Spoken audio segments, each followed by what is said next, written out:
After the Battle of Endor, Emperor Palpatine was killed by Darth Vader aboard the second Death Star, right? Wrong. He had a bunch of clone bodies on Biss and transferred his essence there to live again because the expanded universe is epic. The reborn Emperor then kinda just sat back on Biss and let the galaxy tear itself apart as the New Republic fought many Imperial warlords as well as what was left of the Galactic Empire. Imperial unification had been a difficult process as Grand Admiral Thrawn came the closest anyone had previously been than Palpatine, but many warlords gave minimal support to the Grand Admiral or just ignored his campaign altogether. While Palpatine was recovering and strengthening his forces, he viewed the Imperial Civil War as weeding out the weak against one another and recalled several major Imperial warlords that he saw worthy of serving his empire once again to Biss and the Deep Core in 10 ABY. Artist Kane had barely supported Grand Admiral Thrawn in his campaign against the New Republic as Kane just kept the alignment mostly neutral between the post-Endor warring factions. But in 10 ABY, the Reborn Emperor was more successful than Thrawn in recruiting Kane's forces. During the pre-Shadowhand campaign, Kane was killed during the campaign over the planet Palani, where his shuttle was ambushed and destroyed by several New Republic E-Wings. At least one account suggests that his old nemesis, Enix Devian, was involved in Kane's murder, but it was actually Octavian Grant who deceived Kane into thinking that he wanted to rejoin the alignment, as the Grand Admiral had actually defected to the New Republic, and that sealed the Grand Moff's fate before Shadowhand had even begun. Also, after ignoring the efforts of Grand Admiral Thrawn to reunite Imperial factions, Truton Teradok was one of the first Imperial warlords drawn in by Palpatine to be recruited by the Dark Empire. With Teradok and his fellow warlords and Imperial factions, the reunited Empire under Palpatine waged an extremely successful war. But Teradok fared poorly in this conflict, and at one point he was ordered back to the Deep Core by his brother Kosh, who attempted to hold the Greater Maldrude for himself.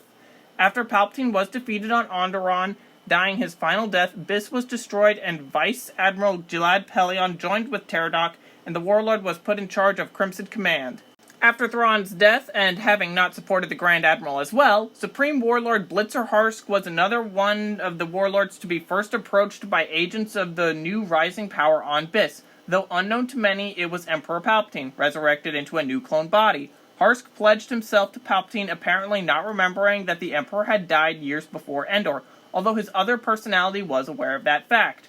Unifying all of the factions under the Dark Empire's banner, Palpatine would launch Operation Shadowhand against the New Republic, and Harsk joined the rest of them in driving the New Republic out of the core. Much of Blitzer Harsk's forces would be destroyed in the fighting, and after Palpatine's final death, and Karnor Jax rose up to power with the backing of the Imperial Interim Ruling Council. Many of the Empire's commanders, including Blitzer Harsk, refused to follow the former Royal Guard, and Harsk returned to his power base in the Deep Core and rebuilt whatever he could to hold on to the Western Core as he regrouped and planned for his next moves. Sandor Delvardis had been on a losing streak ever since he became a warlord and was engaged in a war of attrition with other warlords within the Deep Core.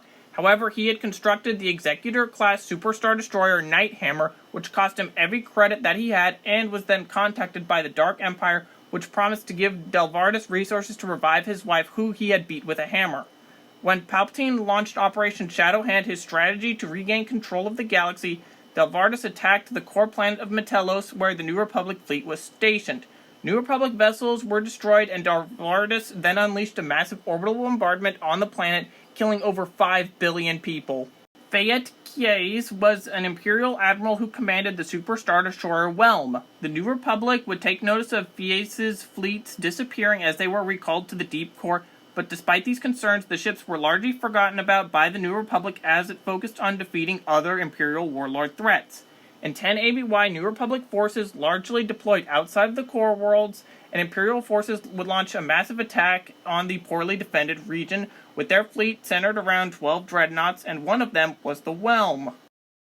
The pre-Shadowhand campaign was enormously successful, forcing the New Republic to retreat from the core worlds. However, in the wake of their victory, Imperial forces began to turn on one another in a mad scramble for who knows what in the Imperial mutiny. The Whelm was not spared from this violence, and it engaged the Mandator 3 class dreadnought Panthak over the core world of Al-Sakan, and both warships were destroyed and killing the admiral himself. But with support from all of these Imperial warlords, Operation Shadowhand was initially a massive success, and the core was completely overrun by Imperial forces, and the Dark Empire began to terrorize the rest of the galaxy.